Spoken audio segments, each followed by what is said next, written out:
मजीद discuss करने से पहले हमारे चैनल को सब्सक्राइब करना मत भूलिएगा।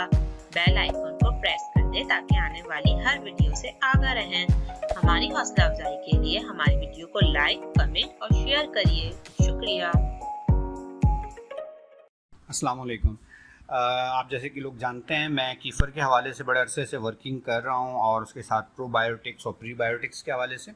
तो अक्सर लोग जो मुझसे कीफ़र ख़रीदते हैं उनका एक बहुत कॉमन क्वेश्चन होता है कि हम अपनी कीफ़र कंजम्पशन कैसे करें और प्लस हेल्दी लाइफ स्टाइल की तरफ हम कैसे जाएं। आप सब लोगों को जैसा कि यकीनी तौर पे मालूम होगा कि मैं पर्सनली तौर पे कीटोजेनिक डाइट को प्रमोट करता हूं, लेकिन बहुत सारी स्टेजेस पे जो नॉर्मल क्लीन डाइट है, यानी कि जिसके अंदर ग्रेन्स शामिल नहीं होते और mainly vegetables and fruits and fermented foods as well as some meat products और देसी घी, मक्खन, इस तरह की चीज़ों को मैं प्रमोट करता हूँ। तो मैं अमूमी तौर पे ये करता हूँ कीफ़र की कंजम्पशन जो कई तरीक़ों से, एक तो रायता वगैरह मैं बनाता हूँ, लेकिन स्मूदीज़ बहुत बनाता हूँ। और मेरी स्मूदीज़ की एक ख़ास बात ये होती है कि जो मैं स्मूदी एक दफ़ा बनाता हूँ वो दूसरी दफ़ा नहीं बनती है, क्योंकि on the basis of combination of fruits as well as जो मार्केट में अवेलेबल हैं। तो मैं सिर्फ आइडिया देने के लिए हम अपनी किस तरह से कॉम्बिनेशन बना सकते हैं। मैंने यहाँ पे देखी इंजीर, देसी इंजीर है जो कि मैं बालाकोट नारायण की तरफ से लाया था। ये इंजीर मैं अपने स्मूदी के लिए मिला रहा हूँ, ठीक है जी।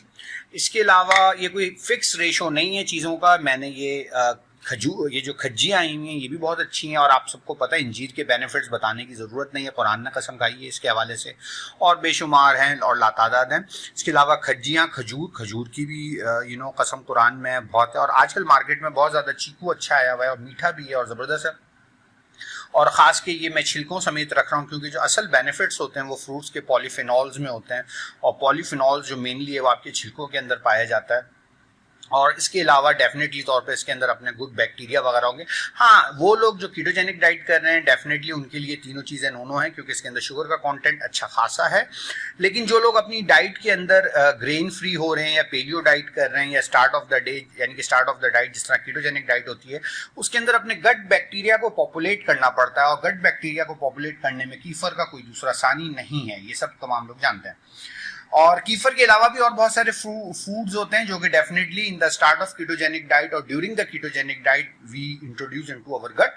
लेकिन kefir is one of the food जो कि I am using it for last 2 years continuously and punctually. तो मैंने इसके अंदर ये दोनों चीज़ें मिला दी हैं और हस्बे ज़रूरत मैं इसके अंदर ये चीकू भी डाल रहा हूँ ताकि ये मीठा मीठा खीर नुमा चीज़ बनेगी। अच्छा, खज्जियाँ मैं इस दफ़ा फर्स्ट टाइम डाल रहा हूँ। अभी कल परसों तक मैंने आड़ू वगैरह के साथ बनाया था, तो यकीन जानिए पेलियो खीर बन गई थी और इतनी मज़े की थी। और मैं I can't exactly tell you कि वो कितनी अच्छी थी। तो खैर चलें देखें, मैंने इसके अंदर कीफ़र अच्छा खासा डाल लिया है और इसके साथ मैं इसके ऊपर इसका ढकना लगा दूंगा और ढकना लगा के मैं ब्लेंड कर दूंगा, ठीक है जी। तो मैं इसके बाद आपको ब्लेंड करके दिखाऊंगा। तो चलें, ये मैं ब्लेंड होता है जब तक मैं आपसे 1-2 बातें कर लूँगा। तो चलें फिर आपसे फिर बाद में बात होती है। अभी ब्लेंडिंग हो रही है तो मैं इसको ब्लेंड करके फिर आपको दिखाता हूँ। अच्छा देखिए जी, वेलकम बैक। और ये शेक बन चुका है और ये शेक असल में बहुत ही थिक है। अगर आप इसकी विस्कोसिटी देखें तो ये थिक है, ऑलमोस्ट कंसिस्टेंसी इसकी जो है दलिया या खीर जैसी है। और इसको अगर आप लोग ठंडा कर लें, या मैं अमूमी तौर पे ये करता हूँ कि जो बर्फ़ के क्यूब्स हैं उसको मैं इसके साथ पीस लेता हूँ, तो लिटरली यकीन जानिए आइसक्रीम नुमा चीज़ बन जाती है। और मैं इसको ट्राई करता हूँ, इसका टेस्ट कैसा है। मेरा ख्याल है heavenly word, perfect for it. यकीन जानिए जो इसके अंदर इस वक्त स्वीटनेस है, जो इसका टेस्ट है, इट्स अनबिलीवेबल। तो अगर मैं इसको बर्फ़ के साथ करूँगा तो ये तकरीबन आइसक्रीम बन जाएगी जो कि बहुत ही मज़े की होगी। तो देखें, ये एक वन ऑफ द एग्जांपल था जिसके ज़रिए आप अपनी डाइट में अच्छे फ्रूट्स, अच्छा food, kefir, fermented foods, bacteria, good bacteria, there are so many things जो कि आप लोग ले सकते हैं। और मैं उम्मीद करूंगा आप इस चैनल को अपने साथियों के साथ भी सब्सक्राइब करेंगे। और आने वाले दिनों में ज़बरदस्त किस्म की इस पर एक्टिविटी होने जा रही है और बहुत कुछ होगा आप लोगों के लिए, सामीन के लिए। तो बी रेडी, इंशाल्लाह ताला अब आप लोगों के साथ पंचुअली मुलाकात होगी। और मेरा इरादा ये है कि हम जो डे टू डे एक्टिविटी करते हैं, जो हम खा रहे हैं या पी रहे हैं या काम कर रहे हैं, उसको हम एक दूसरे के साथ शेयर करें, क्योंकि sharing is caring and it's all about sharing the ideas. और इंशाल्लाह ताला इसी तरीके से हम लोग आपस में एक हेल्दी सोसाइटी को वजूद में ला सकेंगे। अस्सलाम वालेकुम, फिर मिलते हैं अगले प्रोग्राम तक।